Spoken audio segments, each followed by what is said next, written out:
let me start with one framing comment that stands in the background of all our discussions. We didn't talk about it, and it represents my point of view, not necessarily yours, and that is that democracy itself is a deeply, even essentially contested term, and therefore not an empirical term. And we are not here, although there's been a lot of empirical papers, and obviously there are papers that will describe so-called democratic institutions, public spaces. The concepts we deal with are deeply normative, which means implicitly in every empirical debate there are normative dimensions, and we can't get away from those, and I think we need to be explicit about them, perhaps a little more than we were here, because that might clarify where the real issues are. And some of the differences between Lance and me on the internet have to do perhaps with normative issues about what exactly constitutes democracy, what is democratically desirable, what do we mean by that, and were we to talk about that, the empirical issues of whether the internet is or is not of service to democracy would become a little clearer. So putting that essentially normative concept. I remember back in the 50s, 60s when the positivist debates were there, a great example people would give, which I always loved, was that there is no difference empirically between putting a piece of toilet paper into the toilet bowl and putting a paper ballot into a ballot box. Some people would say there's a reason for that, because we're voting for garbage in both cases, but the reality is that merely physical and empirical descriptions don't tell us the nature of what we're dealing with. And so we start here with a deeply contested concept, both in democracy and in the notion of public spaces. Too, public is another contested term. It's not an empirical term, and what we've been arguing about a lot is different understandings, different normative understandings of what it ought to be, what we think it should be, how it should be constituted. And that leads me to the second point. Both the terms public and space have given rise to a parallel but rather distinctive set of issues that we've been talking about. One with respect to public, one of the early issues that came up, we didn't really return to it, but I think it was important, was whether we take a dichotomous, a dualistic approach, public-private, and then try to lump everything into one or the other, or whether we need more than two realms, at least three, maybe a public, which is political, a private, which is economic, and a third sector, which is civil or civil society, or perhaps more. But that question of whether public implies only private or entails a series of spheres of distinction is a question that, again, helps to frame a lot of the other things that go on. The other question, of course, which has been brought up here by my colleagues, about who constitutes the public. Is it a village community? Is it a virtual community? Is it a national community? Is it an international community? Talking about the American public is one thing, the global public is another. Talking about the Berlin public is one thing, the German public or the European public another. So the boundaries of public, how it extends, is important. And then the other big question about public is, are we talking about physical publics or virtual publics or other forms of abstract publics, the public sphere we talk. I'm not quite sure if we know what that means. I mean, is the public sphere simply everything that we mean by public? Who is included in the public sphere? Questions like, does constituting a public require active participants, or can monitors and passive spectators and watchdogs also constitute a public? Again, those are semi-normative questions, but part of the questions we ask. So this same is true of spaces. What we mean by, that's the other part of our phrase, public space. Are we talking about physical spaces, territorial spaces? Are we talking about virtual spaces? We have terms like life worlds that Habermas uses, spheres of justice that Michael Walzer uses, sectors. There are lots of different ways of conceptualizing what we mean by a space and by spatial. So that's the second kind of background set of issues that stand to some degree unexamined, but condition the very specific presentations and views that have been made. And I, as a theorist, I'm always for backing up a little and trying to examine what those conditioning frames are, because I think they help clarify. Now, with respect to the substantive issues, the three quite related that I felt were very central to many of the presentations were knowledge, participation, and art. And let me just say a word about each of those and the way in which I think they helped, for many people, center a ongoing discussion, even though each of the participants comes from a somewhat different background and has different interests and so on, whether it's in European citizenship or aesthetic judgment or the quality of participation or the nature of episteme in the participatory process. I think there were a lot of linkages. Let me start with what in some ways was the most interesting to me and also contested, the role of knowledge of episteme in democracy and in participation. We saw that today, but also in Leah BP's discussion of aesthetic judgment and knowledge. Kant is a perfect example of that because Kant is deeply concerned with the relationship between knowledge and judgment. And of course, they're not the same thing for him, but they are related. There's a series of questions there, and ultimately the question about the relationship between knowledge and judgment on the one hand, and the right of citizens to rule, regardless of knowledge and judgment, on the other hand. And we had some discussion of that. Included in that is a discussion of drama, the role of drama, the role of pictures versus words. Some of my criticism of the internet had to do with the fact that the internet seemed to be a kind of drama, and some might say that was a desirable thing, but on the other hand, does that poison what we understand as deliberation?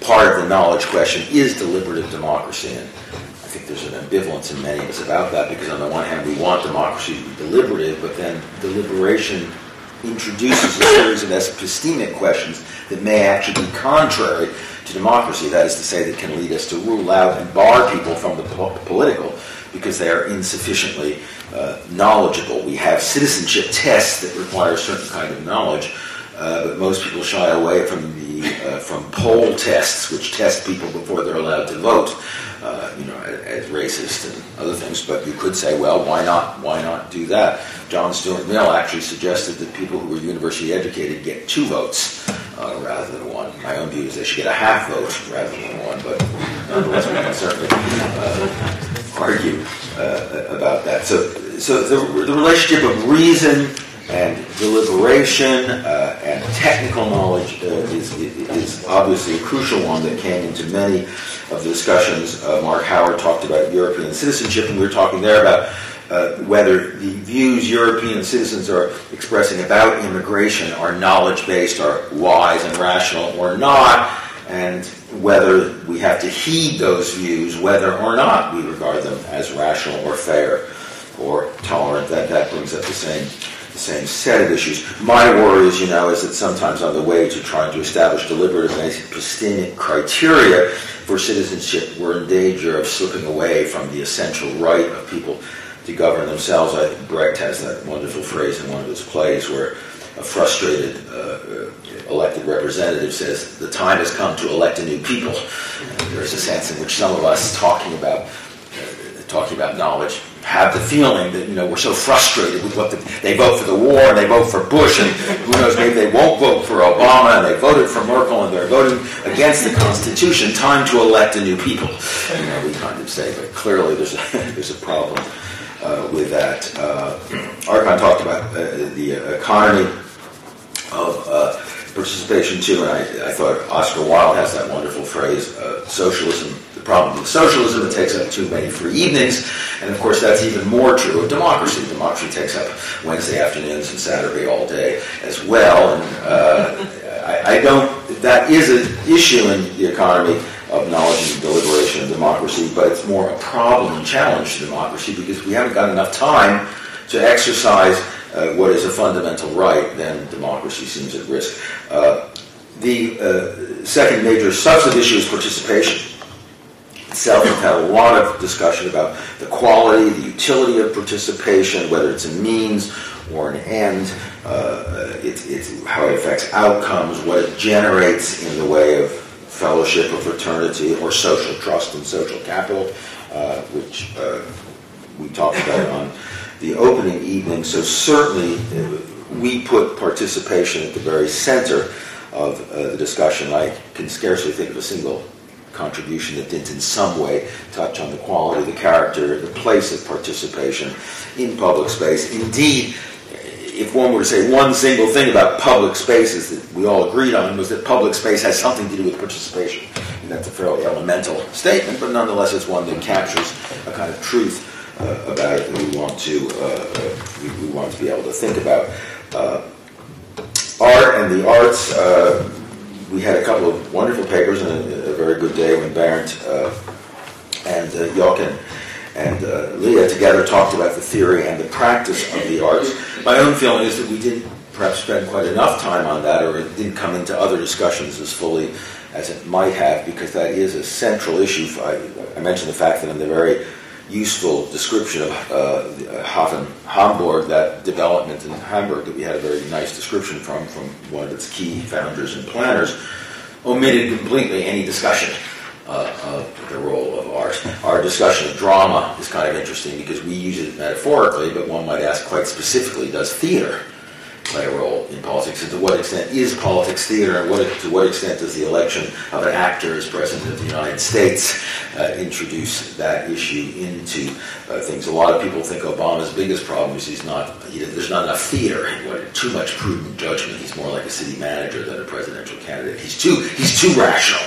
He only gives good rational arguments and good grounds for what he says, and doesn't do a lot of the affective campaigning that some of us think he should be doing. So that whole set of questions and around the arts is crucial. But if you even the Berlin speech, read the Berlin speech, and the Berlin speech is fairly pedestrian. I mean, it's a great moment. Exactly. But it was and pedestrian is a compliment, not an insult into living in politics. But you don't necessarily take it that way. So those are the themes. Let me just finish up about some of the things I think that were left out, themes put on the table that we didn't talk about enough, and maybe looking to the future we should find ways to bring in and integrate here. And it's not so much because we were ignorant or opaque, just there's not time to do everything, but these were themes that were on the table, and it seems to me really are part of the topic of public spaces and democracy that we need to talk about. One of our keynote speakers, Kocha, on Friday night, gave us a kind of beautiful little history of civil society. But if you think about it, we haven't really talked about civil society since then. So we had the kind of history, but that term's kind of gone missing here. Maybe that's an indication that it's gone missing in the debates about democracy, and that's telling. But then if that's so, we ought to say that expressly. And if it's not so, maybe we're missing a key thing that would help us with some of the other terms we're talking about. We did get into a kind of dichotomous public-private, participation, non-participation, and maybe civil society is a place where we can find our way back. Mayor Mokas of Bogota, I think, introduced indirectly a fundamental issue which we haven't talked about at all really, which is democratic leadership. What is the quality and character of leadership in a democracy? There can be great leaders who are not democratic leaders, and there can be others who operate okay in a democracy but exercise no leadership. Is there a particular character to democratic leadership? What I think Mokas symbolized and represented for us is that there's a kind of powerful democratic leadership that is powerful because it engages citizenship, because it creates a bond. The leader uses his power to engage citizens. I would give you a contrary example, Mayor Bloomberg of New York, who many think is a fairly efficient and effective mayor, but who has no political sense, who goes out of his way not to engage the publics about whom he makes decisions in, say, the school area or unions and others, and who has just decided that he is so invaluable to the city that he's going to change the term limits law he once supported so he can run for a third term, with a kind of political dumbness, inability to hear, tone deafness that is typical of a certain kind of technocratic administrator. One can't imagine Mayor Mokas doing that. So the quality and character of democratic leadership and the way that affects public space and the role of public space in that seems to me to be a second issue. The third issue that came up just today and is touched on again on Friday night is the issue of the relationship between public space, democracy, and social justice. Justice was always in the background, but not much in our actual discussions, and our colleague from Brazil and working in Tübingen said, which I liked very much, that it's not scarcity that creates injustice, but injustice that creates scarcity. And as you know, in Amartya Sen and others, there's an approach that suggests that injustice is a product of the absence of democracy, not the absence of resources, and so on. It's about distribution. That whole discussion, whether you agree or disagree with Sen or with my colleague from Brazil, that needs to be more part of our discussion. And it raises troubling questions for people like me who say democracy is Trump, the Trump card, the right of the people to govern. Do they have a right to govern unjustly?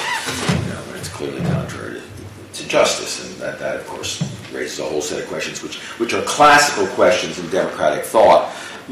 Liberty versus justice, the right of individuals in a group to decide versus the right of minorities and individuals. And those questions were not much on the table, and that's probably all right because an awful lot of work's been done there. But nonetheless, given the ways in which we are opening fresh ground, we might want to come back to and address issues of justice with respect to, you say, the internet or participation in other forms, or some of the very interesting devices that engender participation that were talked about. And it is a little odd that we sat here all week as the world fell down around us, and only on Friday night's opening did we have a reference to the stock market crisis, the banking crisis, and something that will affect all of us in our private lives. But as Alfred Cobbin said in 1953 about political science is mostly a device for avoiding politics without achieving science. And to some extent, we probably engaged in that kind of political science by not spending a little more time trying to think about, since it is on our agenda, as the director just pointed out, the relationship between social capital, social trust, and the failure of the banks and the failure of confidence in our economic institutions obviously goes to the heart of some of the issues we're talking about. Gesine, Sean talked about it a little, I talked about it a little Friday night, but we didn't really come back to it.